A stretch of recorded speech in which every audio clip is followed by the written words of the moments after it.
Nama saya Yuli. Saya Anggi. Dan saya Kiki. Pada kesempatan kali ini kita akan membahas tentang Cerita Rakyat. Nah, mari kita simak videonya.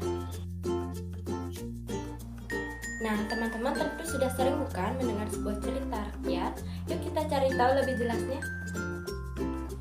Nah, pada kesempatan kali ini kita akan membahas tentang pengertian cerita rakyat. Cerita rakyat merupakan bagian dari folklore. Folklore itu merupakan adat istiadat tradisional atau cerita rakyat yang diceritakan secara turun-temurun namun tidak dibukukan. Cerita rakyat merupakan bagian dari folklore yang bergenre folklore lisan bumi karena menggunakan media lisan dan juga berbentuk lisan. Cerita rakyat merupakan cerita yang berasal dari masyarakat kemudian berkembang di dalam masyarakat pada masa lampau.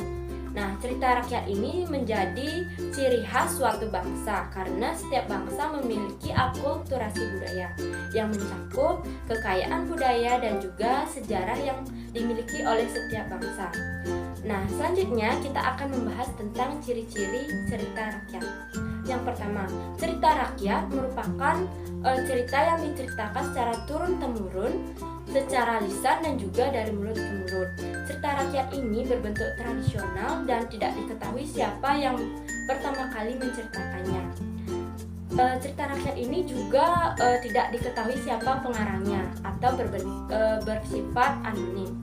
Cerita rakyat juga memiliki banyak variasi atau banyak jenisnya atau ragamnya, sehingga akan ada banyak-banyak versi akibat menggunakan daya ingat bagi pencerita kepada yang mendengarkan. Selanjutnya, cerita rakyat ini memiliki berbentuk klise dalam susunan dan juga cara penyampaiannya. Nah, tahukah teman-teman, ternyata cerita rakyat banyak jenisnya loh.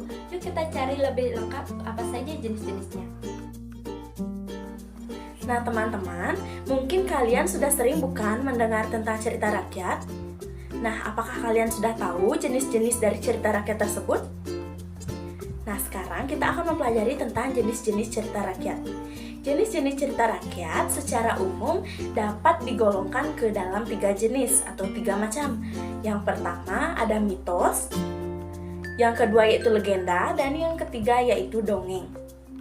Nah, cerita rakyat mitos. Cerita rakyat mitos merupakan sebuah cerita rakyat atau jenis cerita rakyat yang diceritakan dengan tujuan untuk menjelaskan sesuatu yang benar-benar terjadi serta dianggap sakral atau suci oleh para penuturnya. Nah, mitos ini biasanya bertokohkan oleh para dewa ataupun makhluk-makhluk yang dianggap suci seperti halnya buaya putih, ular putih, ataupun kera putih. Contoh dari cerita rakyat seperti yang sudah terlihat di sini, contohnya seperti Dewi Bulan dan juga Kalerau. Cerita Dewi Bulan dan juga Kalerau.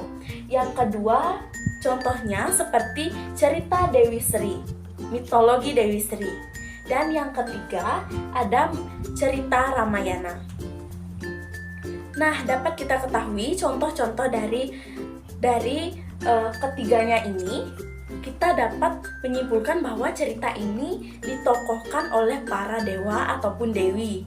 Jadi cerita tersebut dapat digolongkan ke dalam mitologi ataupun mitos.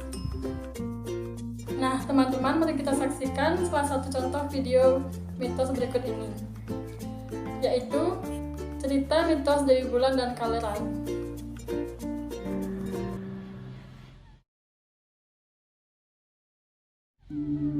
Diceritakan, tersebutlah raksasa bernama Kalerau. Di antara para raksasa yang tinggal di bumi Bali Dwipa, ia adalah yang paling menakutkan. Bukan saja karena tubuh besar dan wajah sangat menyeramkan. Kalerau juga ditakuti karena sangat sakti, bahkan melebihi kesaktian beberapa dewa. Saat cintanya ditolak oleh Dewi Ratih atau Dewi Bulan, Kalerau mengancam menyerang kerajaan Wisnuloka. Kalerau berani berniat demikian karena merasa memiliki kesaktian yang tak mampu ditandingi para dewa. Tak ingin kerajaannya hancur, Dewa Wisnu pun membagikan air kehidupan atau tirta amerta kepada para dewa. Dengan tirta amerta, para dewa akan mampu menghindari kematian saat Kalerau menyerang. Namun, rencana Dewa Wisnu itu diketahui oleh Kalerau. Ia lantas bersiasat untuk menyamar menjadi Dewa Kuwera. Tujuannya agar saat tirta amerta dibagikan ke para dewa, dia bisa mendapatkan bagian. Jika meminum tirta amerta tersebut, maka selain sakti, dirinya juga bisa hidup abadi. Tibalah saat pembagian tirta. Dewa Wisnu membagikan air kehidupan abadi itu ke semua dewa. Tiap-tiap dewa mendapat bagian 1 teguk. 1 teguk sudah cukup untuk membuat para dewa abadi. Ketika pada giliran Dewa Kuwera, Dewa Wisnu mencium bau aneh. Hal inilah yang membuat Dewa Wisnu curiga. Terlebih ketika Dewa Kuwera, jelmaan Kalerau itu, meneguk tirta amerta berkali-kali. Kedok Kalerau pun diketahui oleh Dewa Wisnu. Dewa Wisnu lantas menahan leher Dewa Kuwera. Hal ini lantas membuat penyamaran Kalerau terbongkar. Usai dipanah Dewa Wisnu, tubuh Kalerau terbagi menjadi 2. Badannya jatuh ke bumi, lalu menjadi lesung, dan kepalanya melayang di angkasa. Namun kepala Kalerau masih terus hidup karena sudah meminum tirta amerta. Pada saat bulan purnama, kepala Kalerau berjumpa dengan Dewi Ratih. Kepala Kalerau lalu menghadang Dewi Ratih dan menelan perlahan-lahan Dewi Ratih.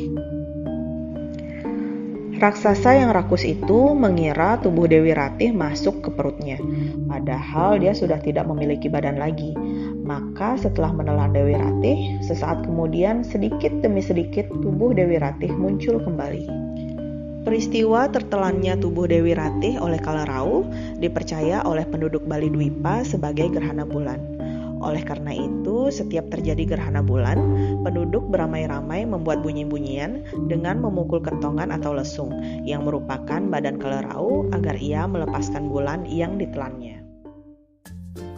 Nah, pesan moral yang terdapat dalam cerita ini adalah kita sebagai manusia tidak boleh terlalu terobsesi pada suatu hal, apalagi sampai merebut hak milik orang lain, serta mengajarkan kita untuk tidak serakah atau tamak. Nah, yang selanjutnya yaitu ada cerita legenda. Nah, kalian semua, teman-teman semua mungkin tidak asing lagi dengan cerita legenda ini. Cerita legenda seringkali dikaitkan dengan terbentuknya suatu tempat. Jadi dapat dikatakan cerita legenda merupakan cerita rakyat yang berhubungan dengan peristiwa sejarah mengenai asal mula terbentuknya suatu tempat. Nah, cerita legenda ini sering bertokohkan manusia. Namun, dalam cerita ini sering dibumbui oleh keajaiban ataupun keistimewaan-keistimewaan oleh para tokohnya. Nah, cerita legenda ini dianggap ataupun dipercayai memang benar-benar terjadi oleh para penuturnya. Nah, berdasarkan kepercayaan masyarakat ataupun para penuturnya tersebut, cerita legenda masih dituturkan dan atau diceritakan hingga saat ini. Nah, contoh dari cerita legenda yaitu ada asal mula Selat Bali. Yang kedua yaitu ada asal mula legenda Tangkuban Perahu. Yang ketiga ada asal mula legenda Danau Toba. Nah, dapat dikatakan ketiga contoh ini merupakan contoh dari cerita legenda. Mengapa demikian? Karena ketiga contoh ini merupakan cerita rakyat yang dituturkan yang ditokohkan oleh para manusia dan juga dibumbui oleh berbagai keajaiban, berbagai macam keajaiban ataupun keistimewaan dari setiap tokohnya. Nah, selanjutnya mari kita saksikan salah satu contoh video legenda, yaitu legenda Danau Toba. Asal-usul Danau Toba. Alkisah, di bumi Sumatera Utara hiduplah seorang pemuda bernama Toba. Sehari-hari ia bekerja di ladang. Sesekali ia juga mencari ikan di sungai yang tak jauh dari rumahnya. Suatu hari, Toba pergi memancing sepulang dari ladang. Tak lama setelah melempar pancing ke sungai, umpannya disambar ikan. Betapa gembiranya Toba saat menemukan seekor ikan besar yang tersangkut di kailnya. Saat ia melepas mata kail dari mulut ikan, terjadilah keajaiban. Ikan besar bersisi keemasan itu seketika menjelma menjadi seorang wanita yang cantik jelita. Toba terkejut bukan kepalang. "Terima kasih Tuan, Engkau telah membebaskanku dari kutukan dewa," ucap sang wanita ikan. Tergagap-gagap, Toba memperkenalkan dirinya. Namaku Toba, putri yang cantik. Ternyata Toba sudah jatuh cinta pada pandangan pertama pada sang putri. Ia lantas menyampaikan keinginannya untuk memperistri sang putri. Sang putri bersedia dengan syarat Toba merahasiakan asal-usulnya sebagai seekor ikan. Toba pun menyetujuinya. Mereka akhirnya menikah dan dikaruniai seorang anak laki-laki bernama Samosir. Keduanya sangat bahagia. Samosir pun tumbuh menjadi anak yang sehat dan kuat. Sayangnya, ia agak nakal dan pemalas. Suatu ketika, Samosir diminta ibunya untuk mengantarkan bekal makan siang ayahnya ke ladang. Samosir menolak dan memilih untuk tidur. Setelah dipaksa ibunya, akhirnya ia berangkat juga. Di tengah perjalanan, Samosir merasa lapar. Ia pun melahap makanan sang ayah hingga tinggal sedikit. Setibanya di ladang, sang ayah langsung menghampirinya dan membuka bekal makanan. Betapa terkejutnya Toba saat itu. Kenapa makananku hanya ada sedikit? Tadi di jalan aku sangat lapar, Ayah. Jadi jatah makanan ayah aku makan sebagian. Jawab Samosir tanpa rasa bersalah. Anak tak tahu diuntung. Dasar keturunan ikan. Ujar Toba dengan berang. Samosir sangat terkejut mendengarnya. Ia langsung lari ke rumah dan mengadu pada ibunya. Ibu Samosir menjadi sangat sedih karena Toba telah melanggar janji. Sembari terisak, Ibu Samosir meraih tangan anaknya. Dalam sekejap, keduanya menghilang. Sungguh ajaib. Menyemburlah air yang sangat deras di bekas pijakan kaki Samosir dan ibunya. Tanah di sekitarnya tergenang dan terbentuklah sebuah danau yang sangat luas. Penduduk lalu menamainya Danau Toba. Pulau yang muncul di tengah danau pun kemudian dikenal sebagai Pulau Samosir. Nah, cerita Danau Toba merupakan legenda yang berasal dari Sumatera Utara. Legenda ini merupakan cerita yang mengisahkan tentang terbentuknya Danau Toba. Cerita ini berpusat pada 3 tokoh, yaitu yang pertama, seorang laki-laki, perempuan, dan anaknya. Pesan moral yang terdapat dalam cerita ini adalah kita tidak boleh menyia-nyiakan kepercayaan orang lain dan juga tidak boleh ingkar janji. Baik, jenis cerita rakyat yang terakhir yaitu ada cerita dongeng. Nah, apakah kalian sudah tahu apa itu cerita dongeng? Nah, dongeng merupakan cerita rakyat yang dianggap tidak benar-benar terjadi oleh para penuturnya. Jadi, dapat dikatakan dongeng ini bersifat fiksi. Nah, cerita dongeng ini biasanya bertokohkan para binatang, sehingga anak-anak cenderung menggemarinya.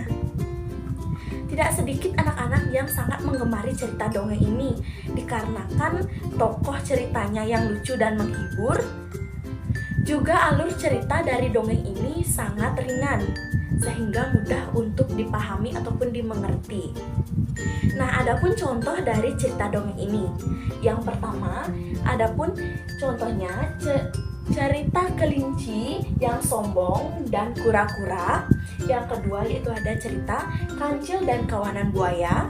Dan yang ketiga ada cerita belalang dan semut. Dari ketiga contoh ini dapat disimpulkan contoh-contoh tersebut termasuk ke dalam contoh dari cerita dongeng. Karena tokohnya berupa hewan dan cenderung bersifat menghibur seperti itu. Nah, selanjutnya mari kita saksikan salah satu contoh video dongeng berikut ini, yaitu dongeng Kelinci yang Sombong dan Kura-kura. Kelinci dan kura-kura. Pada suatu pagi, kelinci mengumpulkan semua hewan dan membuat pengumuman. Aku akan memberikan sebuah kancing emas bagi siapapun yang mampu mengalahkanku berlari hingga ke ujung telaga. Jawaban dari semua hewan sudah bisa ditebak. Kamu berani? Tidak. Monyet, kau mau menerima tantanganku? Tidak, terima kasih. Atau kau semut, kau mau menerima tantanganku? Tidak, yang lain saja. Ternyata penakut semua. Aku memang yang terhebat di hutan ini. Tiba-tiba, Aku akan menerima tantanganmu, kelinci. Tak kusangka si kura-kura yang lambat berani melawan raja lari ini. Baiklah, persiapkan kekalahanmu besok pagi, kura-kura. hari perlombaan yang telah ditentukan pun akhirnya tiba. Semua hewan telah berkumpul untuk menonton pertandingan antara si kelinci dan si kura-kura. Bendera tanda dimulainya pertandingan telah diangkat oleh monyet. Bersedia? Siap?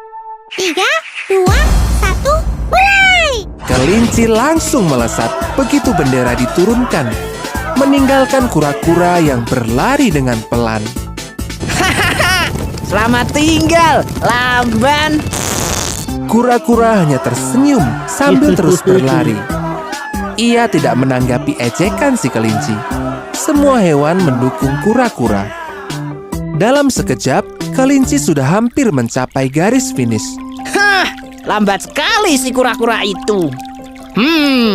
Pasti akan sangat menyenangkan jika kemenanganku dilihat oleh banyak penonton. Kura-kura juga harus melihatnya. Tapi ia masih tertinggal jauh di belakang. Aku tunggu di sini dulu deh. Sembari menunggu kedatangan si kura-kura, kelinci memutuskan untuk beristirahat di bawah pohon yang teduh. Hingga akhirnya ia tertidur. Angin yang berhembus membuatnya kian terlelap. Tanpa ia sadari, si kura-kura sudah hampir sampai di garis finish. Kura-kura terlihat kelelahan. Namun, ia tetap semangat untuk menyelesaikan perlombaan ini. Semua hewan berteriak memberikan semangat kepadanya.